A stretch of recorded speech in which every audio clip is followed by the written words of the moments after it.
নিকাশি নালা বা জলাশয়ের সঙ্গে যুক্ত না করে ড্রেন তৈরির অভিযোগ। গ্রামের মাঝামাঝি এলাকা পর্যন্ত ড্রেন করার অভিযোগ। সেই ড্রেনে নিকাশি ব্যবস্থা না করায় ক্ষুব্ধ স্থানীয়রা। নিকাশি নালা বা জলাশয়ের সঙ্গে যুক্ত না করে ড্রেন তৈরির অভিযোগ। গ্রামের মাঝামাঝি এলাকা পর্যন্ত ড্রেন করার অভিযোগ। সেই ড্রেনে নিকাশি ব্যবস্থা না করায় ক্ষুব্ধ স্থানীয়রা। মালদা মানিকচক ব্লকের নূরপুর অঞ্চলে বরমপুর এলাকার বাসিন্দাদের অভিযোগ, ড্রেন গ্রামের মাঝখান পর্যন্ত মাত্র হচ্ছে। সেই ড্রেনের সঙ্গে কোনো জলাশয়ের যোগাযোগ নেই। ড্রেনে নিকাশি ব্যবস্থা না করলে আমরা ড্রেন তৈরি করতে দেব না। নিকাশি ব্যবস্থা না থাকলে ড্রেন একসময় জলে ভরে রাস্তা জলমগ্ন হবে। আমরা এই বিষয়ে ব্লক প্রশাসনকে লিখিত আকারে জানাবো। জানা গেছে, নূরপুর গ্রাম পঞ্চায়েতের তরফে পঞ্চদশ অর্থবর্ষে প্রায় 9 লক্ষ টাকা ব্যয়ে এই ড্রেন নির্মিত হবে। এছাড়াও স্থানীয়দের আরও অভিযোগ, সেই ড্রেন অন্য জায়গায় ড্রেনে নিয়ে গিয়ে অন্যত্র করছে। এই বিষয়ে ঠিকাদার সংস্থা কর্ণধার শেখ মতিউর বলেন, আমি নিয়ম অনুসারে শিডিউল অনুযায়ী কাজ করছি। শুনেছি প্রধান এরপরে আরও টেন্ডার ধরেছেন, যা জলাশয়ের সঙ্গে যুক্ত। এই বিষয়ে নূরপুর অঞ্চলের প্রধান মুকুন্দ সরকারের বক্তব্য, আপাতত এখানেই কাজ হবে। এরপরে পঞ্চায়েত সমিতি বা পরিষদের মাধ্যমে ড্রেনের নিকাশি ব্যবস্থা জলাশয় পর্যন্ত করে দেব।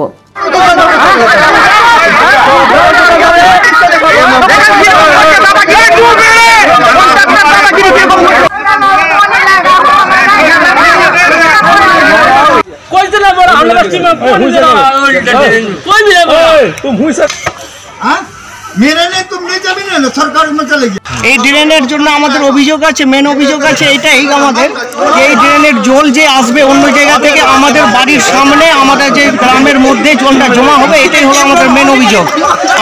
আমাদের বলার আছে এটাই যে এই জলের নিকাশি ব্যবস্থাটা একটু বাইরে হোক, গ্রামের বাইরে গিয়ে জলটা যাতে পড়ুক, এটাই আমাদের অভিযোগ হচ্ছে এখন বর্তমানে। তাহলে উনি কি নিজের শিডিউল অনুযায়ী যে জায়গায় দিচ্ছে সেখানে কাজ করছেন না? না না, আমরা শুনতে পেয়েছি যেটা কি এটার জন্য এই কাজটা আসেনি, আমাদের যে কাজটা হচ্ছে এটা অন্য জায়গায় এসেছিল, ওনারা ওখান থেকে এটাকে ট্রান্সফার করে আমাদের এই জায়গাটায় কাজটা করছে। ওরা কি করে জানলেন আপনি বিষয়টা? এটা আমরা জানতে পেরেছি এর আগে যেখানে হওয়ার কথা ছিল, তো ওখানে ওরা করতে চাইছিল, কিন্তু ওখানে অনেক বাধা বিপত্তি হয়েছে, তো বাধার সম্মুখীন হয়েছে, তো ওখানে ওরা করতে পারেনি। এখানে করলে আপনাদের সমস্যা কি? আমাদের সমস্যা এটাই হচ্ছে দাদা, কি ওখান থেকে জল আসবে, এখানে নিকাশি ব্যবস্থা নেই, ভালো কোনো নিকাশি ব্যবস্থা নেই।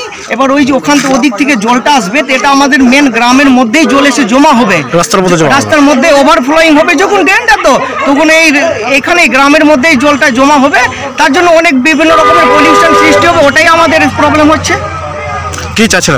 আমরা চাইছি কি ড্রেন হোক, আমাদের অসুবিধা নেই, কিন্তু এটা নিকাশি ব্যবস্থাটা যাতে ভালো হোক, আর গ্রামের বাইরে গিয়ে কোনো জায়গাতে জলটা গিয়ে জমা হোক, গ্রামের মধ্যে যাতে সীমাবদ্ধ না থাকে, আমরা এটাই চাইছি। শিডিউল দেখেনি, আমাদেরকে দেখায়নি, ওটা শিডিউলটা চেয়েছিলেন দেখতে? আমরা চেয়েছি, দেখতে চেয়েছি।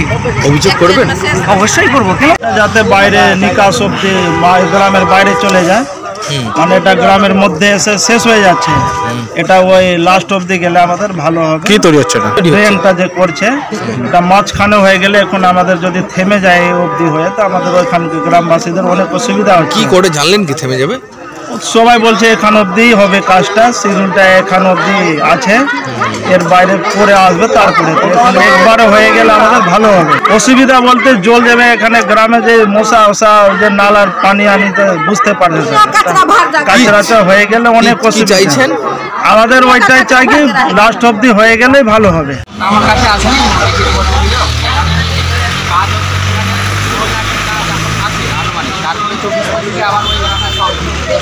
ধরেছি,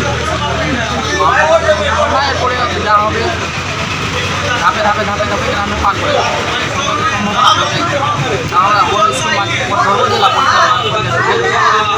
অভিযোগ হচ্ছে যে সেরকম করে যেখানকার কাজ ওখানে।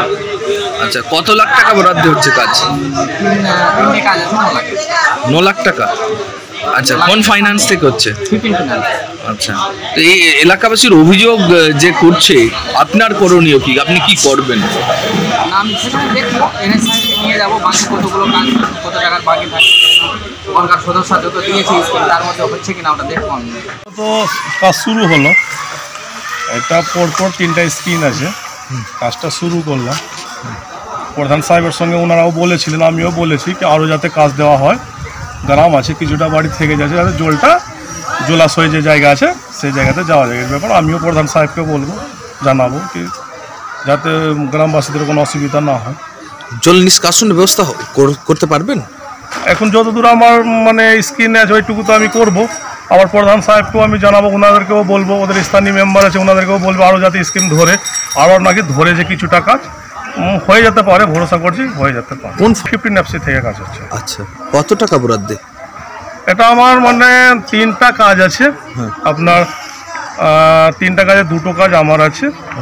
অলরেডি একটা কাজ শুরু করেছি, মাস 6 আগের কাজ ছিল, ওয়ার্ক অর্ডার পেয়েছি। এটা ম্যাক্সিমাম 8+ লক্ষ টাকা বরাদ্দে। হ্যাঁ হ্যাঁ। কি কাজ? এটা ড্রেন। ওনারা বলছেন বিডিও সাহেবকে লিখিত অভিযোগ করবেন।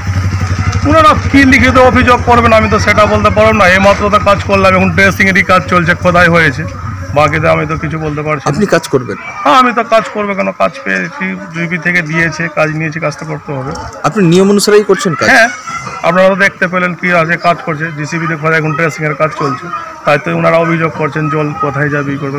পাথর ছাড়াই প্রতিকার সম্ভব। মালদার প্রাচীনতম ভৃগু বংশ জ্যোতিষী পণ্ডিত এস শাস্ত্রী। দাম্পত্য সমস্যা, বিবাহে বাধা, ব্যবসায় অবনতি, পরীক্ষায় অকৃতকার্যতা, ভাগ্য গণনা, গোষ্ঠী বিচার, ঠিকুচি গোষ্ঠী এবং মৃত্যু ছাড়া সকল সমস্যার সমাধানের জন্য যোগাযোগ করুন জগদম্বা জ্যোতিষ কেন্দ্র, বিবেকানন্দ স্কুলের পাশে, মালদা। মোবাইল 09733027832 অথবা 09332056956।